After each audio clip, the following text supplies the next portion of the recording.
Hey everybody, it's Chris here at It's Mead Made, and today I am going to go through some of my settings that I look at for my Cura profiles.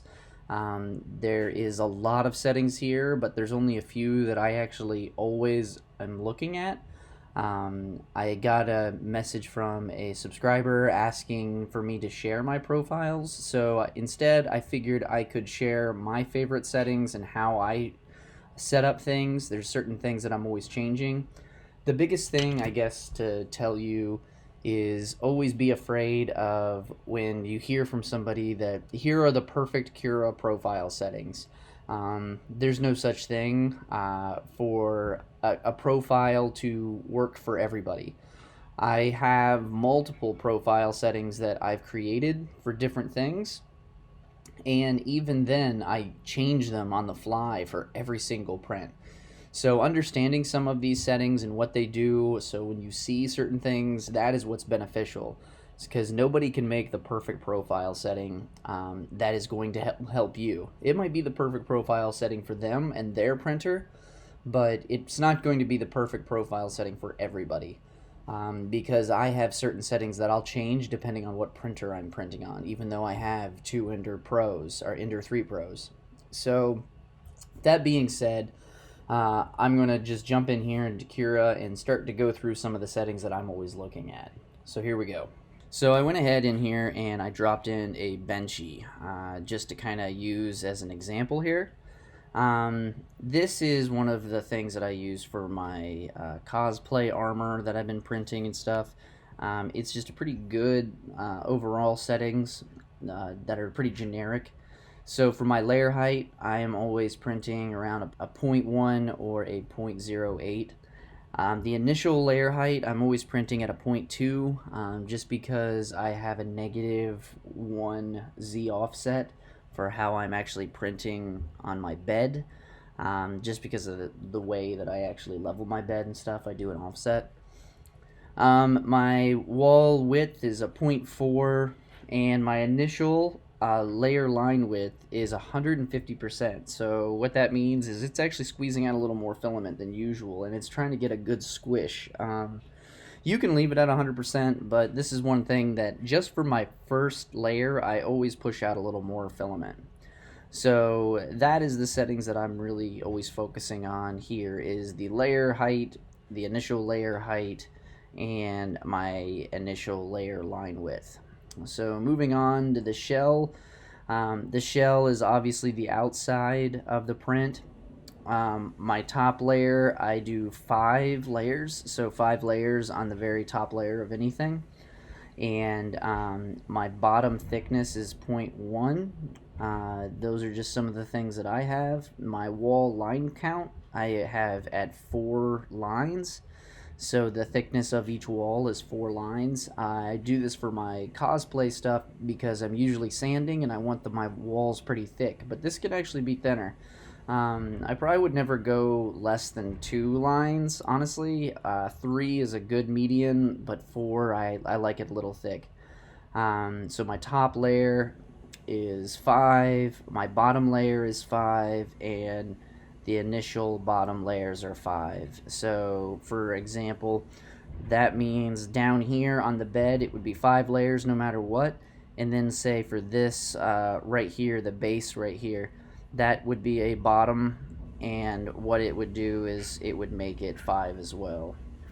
So, but like I said, I keep my walls a little thicker just because I know I'm going to be sanding these things. Alright, so moving down, I don't really mess with any of these settings, but I'll kind of leave them here. You can pause and look, but it's pretty good as it is. Okay, so moving on.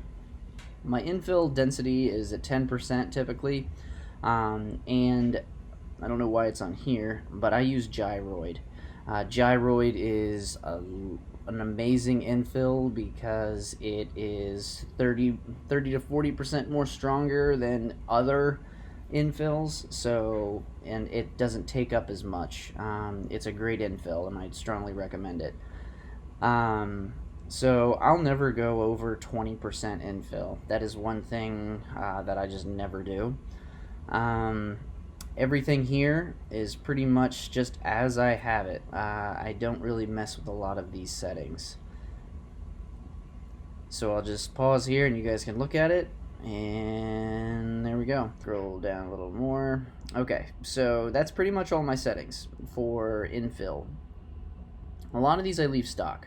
My material temperature, this is really just dependent on you, your printer, and your filament you're using. So I'm not going to say really anything about this because I will change this depending on what printer I'm using.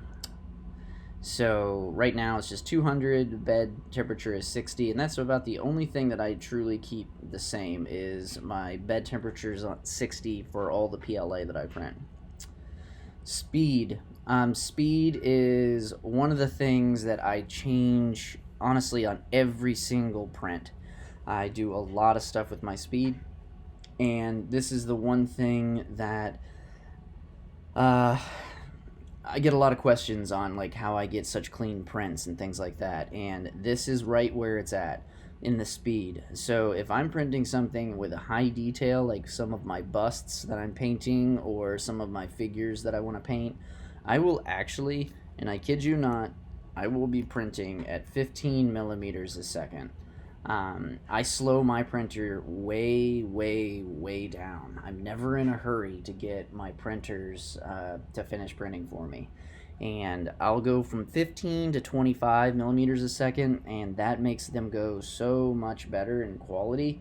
I know some people are like, well, I have mine printing at full speed and I still get great quality, and that's true, but I guarantee you're going to be cleaning up some stuff. I don't have to clean up hardly anything when I have my quality or my speed down so low. So I am never in a hurry when I'm printing. Sometimes my prints will take 5 or 6 days, and I have no problem with it because it's just working as I'm doing other stuff. So this is where I really change a lot. Now for like cosplay armor, the bigger stuff that I just want it to get printed because I know I'm going to be sanding it, I know I'm going to be putting putty and primer and all that, I really don't care. So like I'll do it at like 140 millimeters a second or 160 honestly. It actually gets pretty fast. I've done a few at 160. 150 honestly is some of the top speeds that I've noticed that works out really well. But that is kind of where I keep everything. So if you want to see these settings, my initial layer settings, speed settings, no matter what I'm doing, I am always keeping it at the max of 20 millimeters a second. The initial speed needs to be super slow. So your first layer, you need to just take your time, get a good squish on the bed, and make sure that filament adheres, because if it goes too fast, it's not actually adhering good enough. I guarantee it. I've seen it way too many times. And the number of slower layers is 2. I make my first 2 layers actually go really slow because I want to make sure it gets a good bond. I feel like the first 2 layers are super important. I know a lot of people are saying it's just really the first layer, but you know, that's just me. But I have a very high success rate on my 3D prints on my Creality printers because I know how to level my bed and I slow down my prints in the beginning.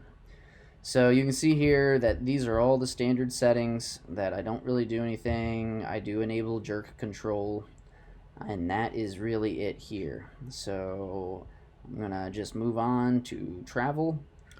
Travel, I enable retraction, and my retraction distance is 0.65 millimeters. The minimum travel is 0.8 millimeters, and you can just see here, these are all the settings I use. So I get no stringing whatsoever, and this is for my printer. Everybody's printer is different. You're going to have to run string tests, but what you want to do is test this stuff, your speed and how fast it's pulling it back and the distance.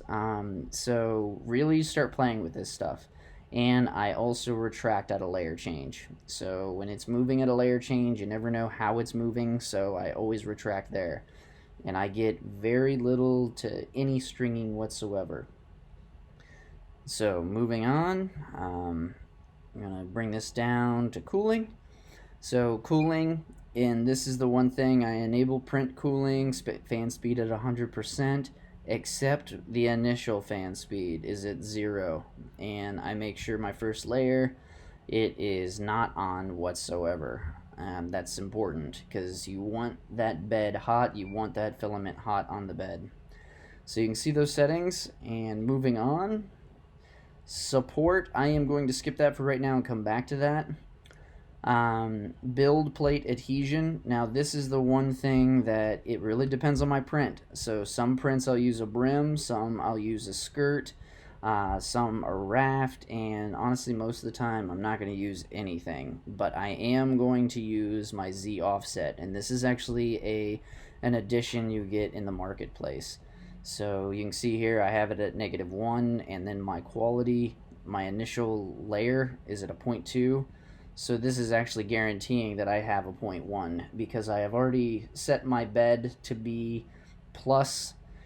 It's not directly at 0 when I'm leveling the bed because there is a gap, and that considers that 0. So I am offsetting that 0. I know that's a little hard to understand for some people, but I can actually make another video in the future explaining why I'm doing this and how I'm getting a perfect first layer. So a skirt, so this is really just a skirt that goes around the, so this is just an additional extra layer that rings around on the bed that attaches to your print, and this really helps it. A brim, so the brim is just a way that I'll actually use these to kind of prime my nozzle, and it just makes a ring around here. Any of these settings doesn't really affect it that much, but then we also have a raft, and the raft is good for if you're printing with tiny little surfaces and you can get a good adhesion. Or if I have tons of supports, I'll sometimes do a raft, and the supports attached to rafts a lot better. But these are my settings. I honestly don't change a whole lot, but you can see them right here. Feel free to pause the video and see these. And then the next thing here, that the only thing I'm really going to get into is the support. And the support, I'm going to keep this very generic because I honestly change these settings a lot. But the main things that I'm always looking for is, first, what kind of support I'm using. Am I doing tree or normal? I usually stick with normal. Trees sometimes work. Honestly, I've had mixed results with them. Then if I'm doing touching the build plate only or everywhere, so say for this right here, I would do touching the build plate because I wouldn't really have it in here. I like to use zigzag for my pattern, and the wall count thickness is 1. You can increase this, you just got to watch out, because the thicker you get these, the harder it is to get your stuff off. So it's really, that's what it's mostly about. So your support line density, I have mine at 0.1. Your initial layer support line distance, I have it at 1. Like I said, this is really just depending on what you're wanting to do here. You know, support distance, I have mine at 0.2. A good one to help you with is sometimes when you want your supports to be a little bigger, I'll actually use support horizontal expansion. So this will actually, here, let me show you. I'm going to make this at 0 and slice this model. This is one of my favorite things to do. It does use more filament. So there's my caution to you. So you can see that these are not really that great because they're little tiny bits right there, and the likelihood of these breaking off are very high. So I will actually go right here and I'll do, say, 2 millimeters and reslice this. And now what you see, that it just made everything a whole lot thicker. And it actually just widens all of your supports automatically. Like I said, this does waste filament, but I tell you what though, when you've got flimsy supports, it's sometimes better to waste a little more filament than knowing you're going to have a failed print. I'd rather waste a little more filament and get a successful print like this than not having a successful print, because no matter what, it's all wasted filament. So, but that is one of the things that I'll do, and you can always mess with that. So like the expansion, I can just make it 1mm, not make it as big as 2. But for some of my bigger stuff that I'm printing for my cosplay armor and things like that, I will definitely make this a lot bigger, like 3mm, and it just widens everything and gives it the supports a lot more structure, especially when I'm printing really tall things. But you can see right here like how much better it is now. Like, but it is going all the way around. It's thinner, but it shouldn't have a problem, because when you're slicing this up, you can see like it starts with a solid base and then it works its way up. So that is one of the things that I really recommend. So I am honestly just going to pause right here so you can see what my settings are. And now I'll move down and you can see more of my settings here, and moving further down, and that's pretty much it. So those are all of my settings that I'm using currently, but I change everything on the fly so much it's hard to say that these are the perfect settings. I really was hoping that this is just going to help you understand some of the important settings that I'm always looking at. Because if you understand what these settings are, then if you see issues, you're going to be able to pinpoint what you need to fix and change. And that's really it. The nice thing is, in Cura, if you hover over any of these words, it'll pop up on the left of what everything means. So right here, layer height, the height of each layer in millimeters. So like this is really nice. So when you're actually going here, so if I'm looking down and stuff, like initial layer width, you know, this is the multiplier of the first layer, you know, and increasing this could improve bed adhesion. Do you see that? Like that's what I just said in the beginning too. I make that so I can get a good adhesion to my bed. That is the key here. They will tell you and they will help you, but very few people like to sit through here and read every single one of these. And there are so many of these that play off another. So like, you know, if this is, you know, up and another setting is, you know, down, maybe it's kind of nulling itself out. So you really got to test this stuff out. So I hope this has helped. Please feel free to leave a comment below, and I'm more than willing to help you out if you have questions, or feel free to reach out to me on Instagram. I am very active on Instagram. If you message me, I will get back to you, so you can follow me there and chat with me there. But other than that, I'd really so please feel free to subscribe to my channel and hit that notification bell so you know when I'm putting out new content. I'm trying to put out content regularly for everybody, and if you have any suggestions of what you'd like to see from me, please let me know. I'm more than willing to create videos of all kinds to help people in 3D printing. 3D printing is definitely my passion, and I've been doing it for 7 years now, and there's very few things that I haven't run into, because when you're in it this long, you run into just about all the problems. So thanks a lot, and have a great day. Bye. So those are my settings and the things that I really look forward to. I hope this has helped you as more of a guide. I don't really want to give out my settings and say, here you go. You can definitely go back and hit pause and look at what I've done and steal those settings as like a launching point. But I really think that, you know, you finding out what works for you and your printer is really what's going to benefit you in the end, because there's no such thing as a perfect profile for everybody. I have noticed that from printer to printer, that there's certain things that I have to change, and I have the same printers. So please just kind of take the time and really learn what these settings mean, because the settings can really help you, and that little tip notification can help you a ton by reading what those things mean. If you have any questions or anything like that, please feel free to leave a comment below and I will get back to you.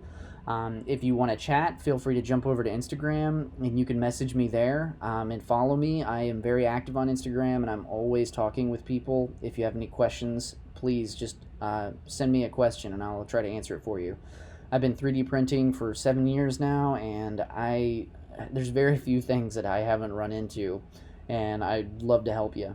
I'd really appreciate it if you would subscribe to my channel and hit the bell notification so you know when I'm putting out new content. If you have any suggestions of what you want from me, please let me know, because I can make different videos for anything. Actually, this video right here was a suggestion from a subscriber.